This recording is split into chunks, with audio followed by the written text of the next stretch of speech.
Job 2 and 9. And today I'll be talking about certain ways that I personally would resist peer pressure. So, and then as I Googled Webster Dictionary, the word peer pressure, it said direct influences on a person from his peers, encouraging that individual to follow their peers by changing their attitude, their values, and behavior. And to me, it's so easy to be put into a peer pressure situation. As humans, we typically tend to look at peer pressure as our friends, but it can come from a sibling that we look up to, a family member, a celebrity, just daily thoughts that our eyes see and our ears hear, and how we react on it. So I'll be just talking about two people from the Bible and how they took two different routes and their outcomes. So we're familiar with the story of Job, who had 10 children, plenty stock and land, and most of all, was perfect, an upright man, and feared and loved God. Job 2 and 9 says, Then said his wife unto him, Dost thou still retain thy integrity? Curse God and die. But he said unto her, Thou speakest as one of the foolish women, speaketh what shall we receive? Good at the hand of God, and we shall not receive the evil. And all day this Job not sinned. So to me, this is basically saying, talking about how me personally in situations and how to resist it.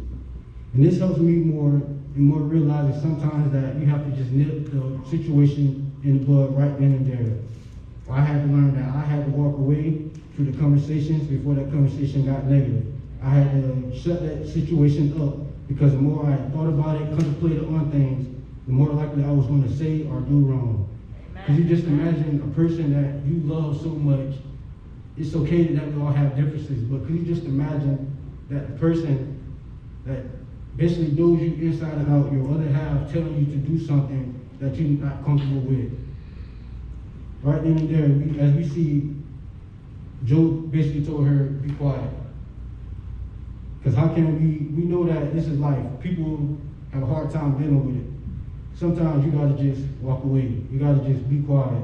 You gotta know that when you get good, the bad comes with it. Everything is not gonna be perfect. Everything is not gonna be bad all the time. But that's just life, and that's what comes with it.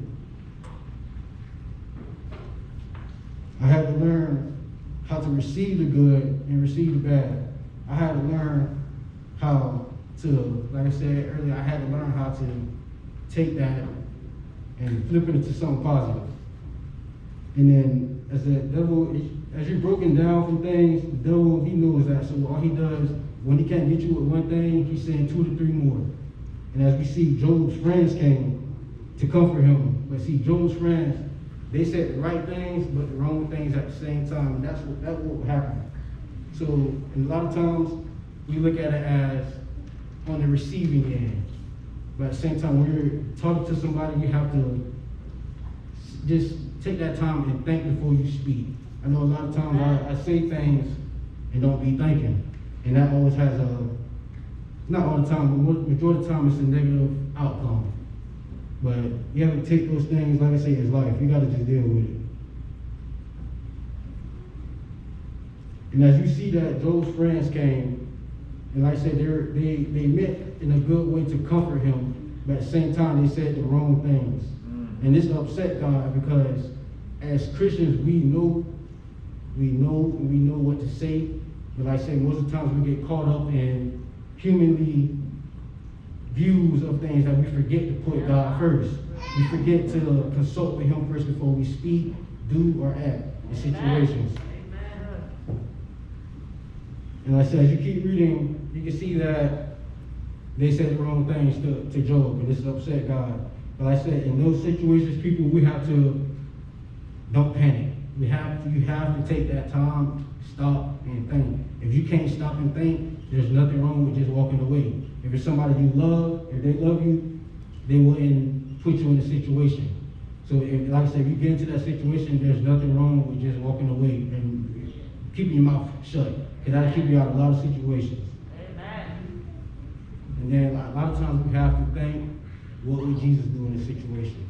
And if you can turn me real fast to 1 Kings 12, this is a story of Rehoboam.